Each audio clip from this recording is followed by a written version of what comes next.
This is Channel 9 Eyewitness News at 6. Coverage you can count on. Developing at 6. Within the past 2 hours, the attorney representing the prime suspect in the disappearance of an Orlando mother blasted Orlando police during a news conference. High-profile attorney Mark James said his client hasn't done anything wrong. Earlier today, we tried to talk to Dale Smith about the disappearance of his ex-fiancée, but Smith didn't say a word. And today's news conference came as these new pictures surfaced of Smith taking part in a hot body contest a few years ago. Channel 9's Kathy Belich is live in Orlando tonight. And Kathy, you were at this afternoon's news conference. What happened? That's right. Well, right here at the downtown office of Smith's lawyers, they told us today he has an alibi that he was at his parents' house with the couple's children at the time that Michelle Parker disappeared. And his lawyers criticized police for calling him a suspect anyway and asking him to take a lie detector test. Any words to OPD?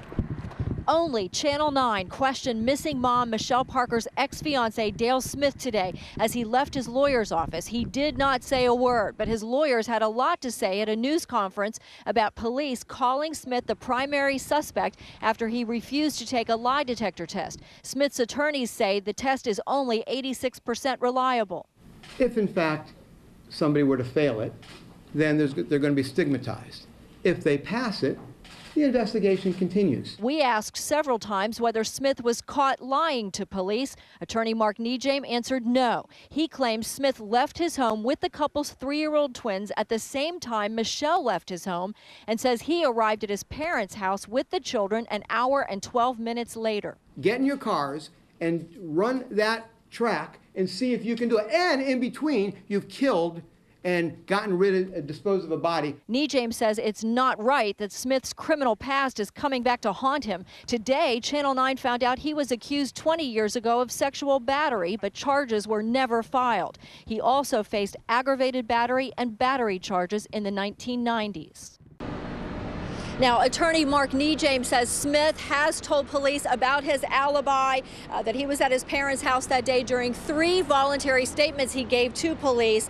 And he says there are eyewitnesses to that alibi, but wouldn't tell us who they are.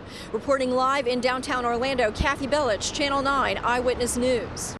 And within the past 10 minutes, we found out the Department of Children and Families has just issued an order to take Smith's children into protective custody.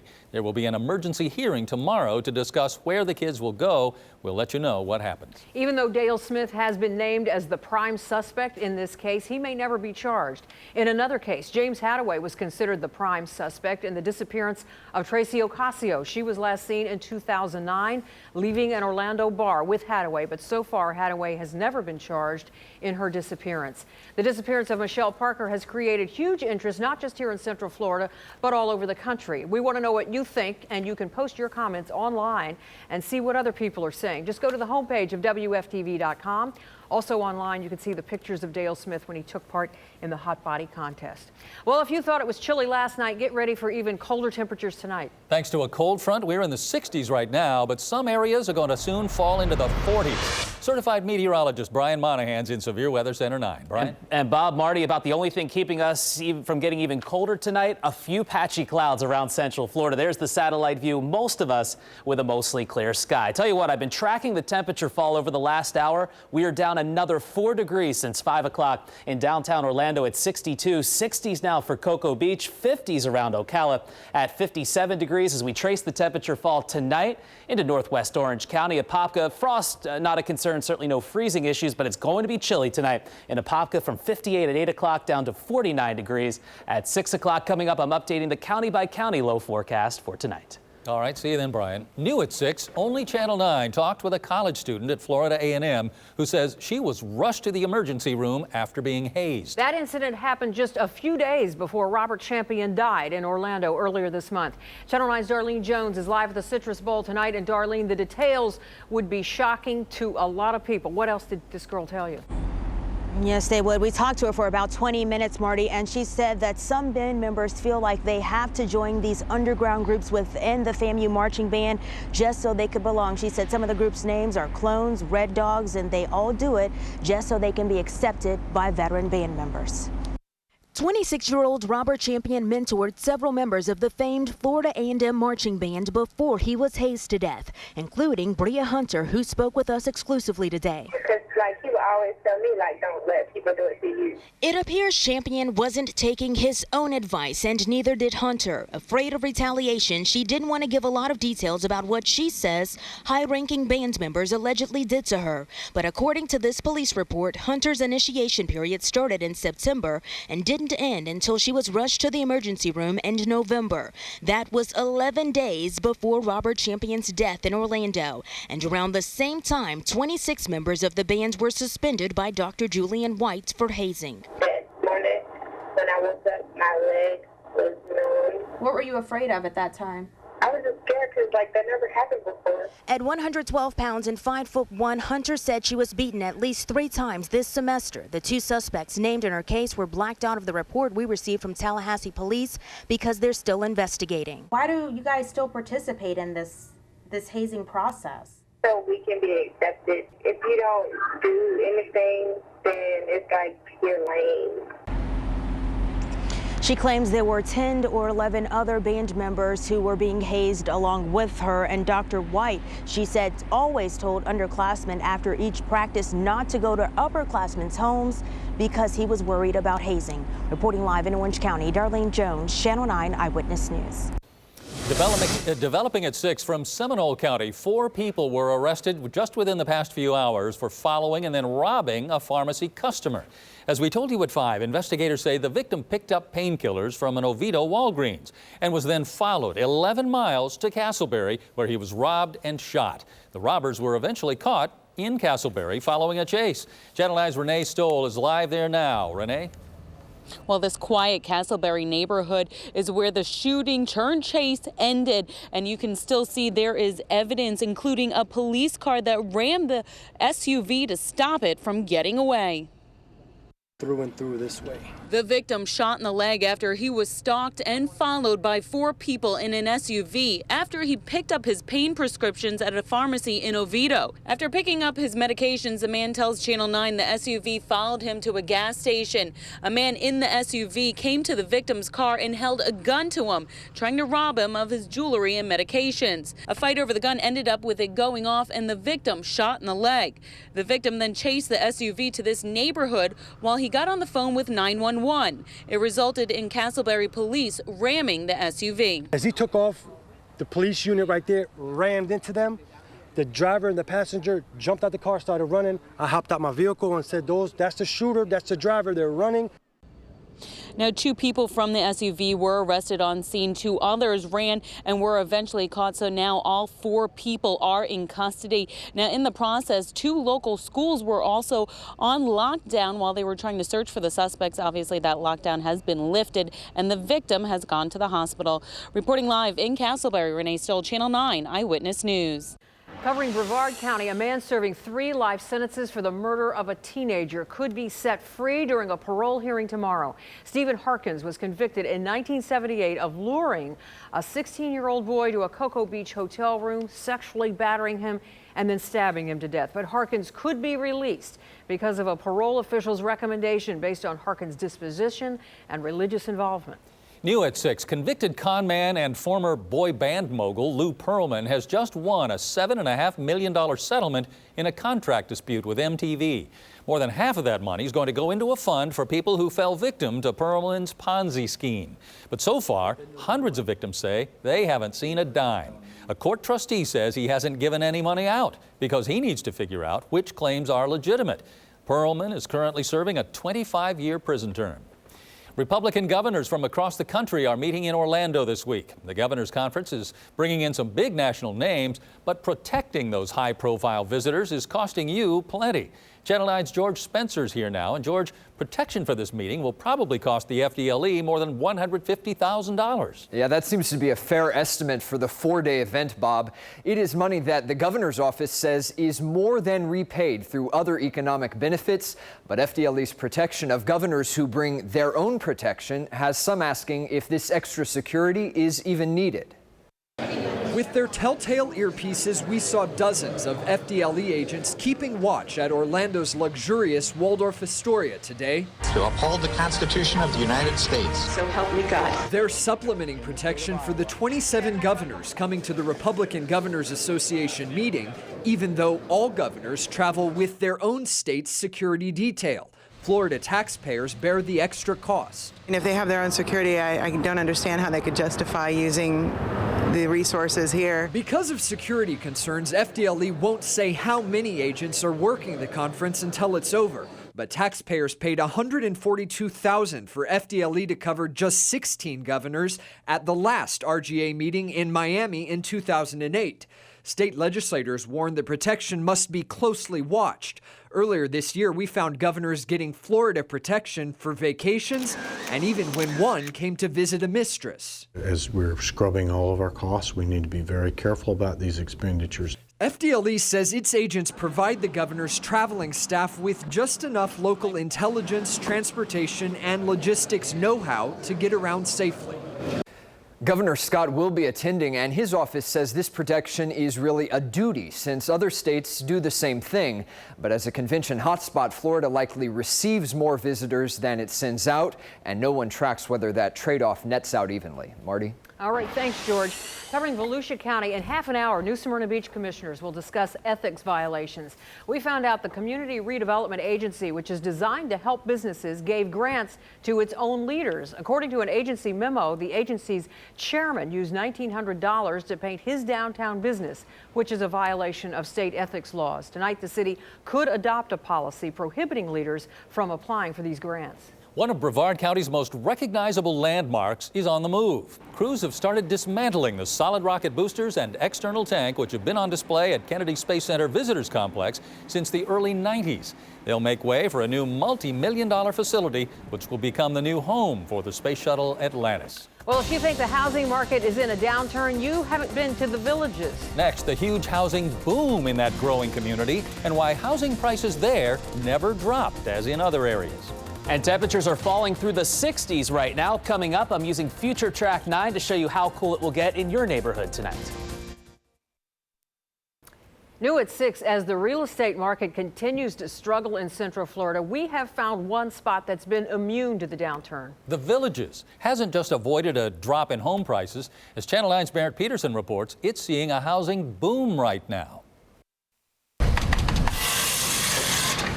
It might be the noisiest neighborhood in Central Florida. Stewart Rhodes just moved in and doesn't mind a bit. For an adult community, for what we were looking for, this has everything you could imagine. Despite the collapse of the housing market, home prices have remained stable in the Villages, and new construction here has barely missed a beat.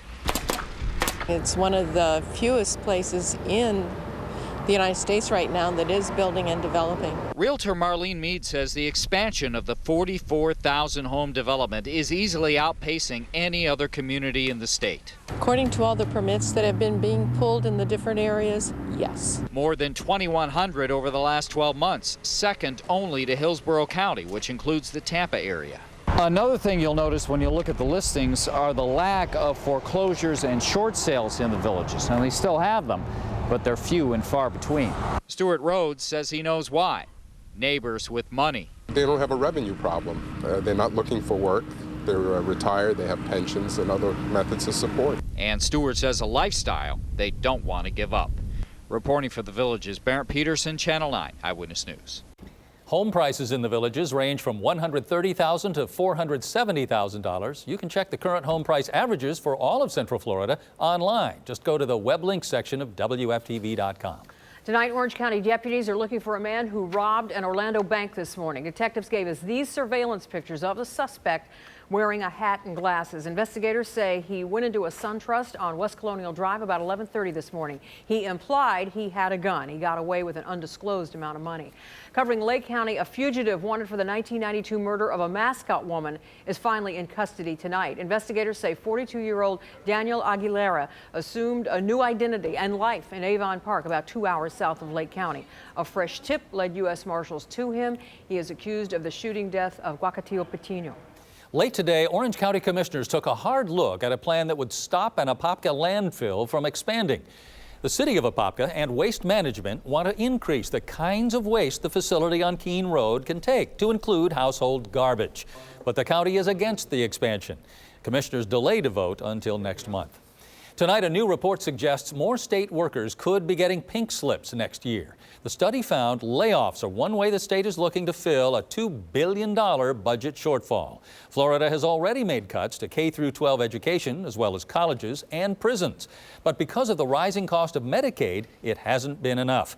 The report also shows the state is considering targeted cuts to various programs, but it wouldn't say which ones. The city of Winter Park has just approved a controversial land swap deal. Under the deal, the city will trade an old city-owned office building for a privately owned building on Orange Avenue. The city's going to lose about $175,000 in the trade, but the city says the new land will be more valuable once it's developed. Covering news where you live, county by county tonight. In Volusia County, investigators say they busted a meth lab in Daytona Beach. This is video shot moments after they raided a home on Clare Terrace yesterday. When they searched the place, they found 72 grams of methamphetamine. Police arrested Christopher Secouris for trafficking meth and Zoe McNeely for possession of meth and other drugs. In Marion County, a businesswoman is facing charges for not paying sales taxes. Investigators say 34-year-old Stephanie Bowles failed to send in more than $14,000 in sales tax collections from 2007 through last year from an all-terrain vehicle dealership where she works. In Orange County, Ocoee police are trying to track down a pair of would-be burglars who targeted the wrong house. The owner was inside with cameras rolling when the pair came knocking at a residence in the Westchester subdivision. A woman in a red shirt and tan pants went to the front door. Then a man ran around back and walked into a pool enclosure. But he got frightened off by the homeowners yelling. And in Brevard County, the federal government has just awarded a Melbourne-based company a multi-million-dollar contract to treat active-duty military members and veterans. Harris Corporation is getting a total of $17.1 million to track eye injuries sustained by service members. The government will then use that research to improve treatment procedures on and off the battlefield.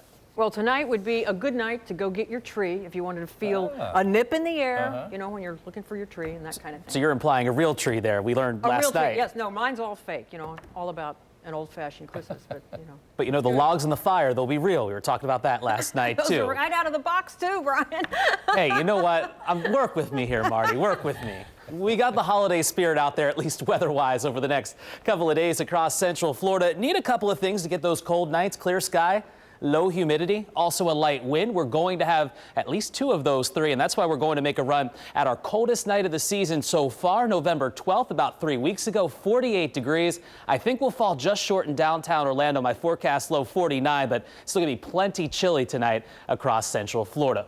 Two things that we are going to have, no doubt about it, the dry air and also the very light wind. Mainly clear right now over downtown Orlando, but look to the west. There are a few patchy clouds still coming in off of the Gulf of Mexico. That will keep temperatures in the mid-40s for the most part across our western counties where we typically see some of our coolest air. Different story, though, for tomorrow. We're going to have 30s on the maps first thing on Thursday morning. More on that in just a bit. Temperatures right now, 61 in Claremont, down 4 degrees in the last hour. Orlando, 62. We made it to 70 this afternoon with that bright blue sky for the most part across Central Florida. 57 right now in Ocala. Here's Future Track 9. Just updated this, and it's picking up on those temperatures that have fallen through the 60s. We'll have 60s and 50s out there as we head toward the 7 o'clock hour. Wake up temperatures right around 7, 8 o'clock in the morning. Mid 40s around Ocala. Very close to 50 degrees downtown Orlando. Even to the beaches, it's going to be chilly. Cocoa Beach, Melbourne Beach, your temperatures in the low 50s for the most part overnight. Now for tomorrow, high pressure, it's not going anywhere anytime fast. We're going to have a mostly sunny sky tomorrow. Little upper level disturbance comes through, kind of a reinforcing shot of cooler air, and that's why we set the stage for a very chilly night tomorrow. Downtown Orlando from 49 waking up tomorrow to about 65 by 3 o'clock in the afternoon. Here's that cold night for you tomorrow night. Lots of 30s northwest of downtown Orlando with patchy frost, especially for places like Leesburg and the Villages and into Ocala. Here's your 5-day forecast with our weekend in view. We're going to keep highs in the 60s for tomorrow. Also on Thursday, after that chilly start, more of an easterly breeze, more clouds, and a slight chance of rain. Also warmer temperatures as we push toward the weekend. All right, thanks, Brian. Josh Benson is here now with a look at what we're working on for Eyewitness News at 6:30. Marty, the sex allegations keep coming for Herman Cain, but now the heat may be too much. His reaction to the latest accusation. And we're digging up new information in the FAMU hazing investigation. The report we just got that shows how long hazing may have been a problem among the band members. After another disappointing season, the Jacksonville Jaguars are making major changes with a new head coach and a new team owner. We'll start with the coach. Jack Del Rio was told before the season that Jacksonville needed to make the playoffs to keep his job. But today, the ninth-year head coach was fired after the 3-8 Jaguars were all but eliminated from playoff contention on Sunday. Defensive coordinator Mel Tucker was named the interim head coach. As for the owner, just hours after firing Del Rio, Wayne Weaver announced he was selling the team to Illinois businessman Shahid Khan. The sale was worth $760 million, according to Forbes. Weaver has owned the team since it was started in 1993 and said that he is confident Khan will keep the team in Jacksonville. You know, that's my dream, to see this team be successful in Jacksonville. And I found an owner that has that commitment, has that passion. All right, in the NBA, with the lockout coming to a close, players have been returning from overseas, including Central Florida native and former Florida Gator Chandler Parsons. We caught up with Parsons during last night's Gators game against Stetson at the Amway Center. Parsons had been playing in France during the lockout, but said he signed a contract with an out clause so that he could return to the Houston Rockets, who drafted him in the second round last summer. It's obviously unfortunate the lockout had to happen, but it was a good time for me to work on my game and spend time with my family, and I spent some time overseas in France, so it was a good opportunity, and I tried to just look at it like a positive. Now, Parsons and the rest of the NBA players are expected to begin training camp on December 9th. Bob, Marty? All right, thank you, Joe. And coming up later tonight on Eyewitness News at 10 and 11. The children of missing mother Michelle Parker are in protective custody right now. What the attorney of Parker's family just told us about the decision. And if you want the latest local and national news right now, you can turn to Central Florida's TV 27 for Eyewitness News at 6:30. Thanks for watching Channel 9 Eyewitness News at 6. ABC's World News with Diane Sawyer is next. And for updates between newscasts, check WFTV.com. When you see flashing lights or hear sirens, that could be breaking news. Call the Eyewitness 9 News line at 1-800-261-1010 or log on to WFTV.com and tell us about it.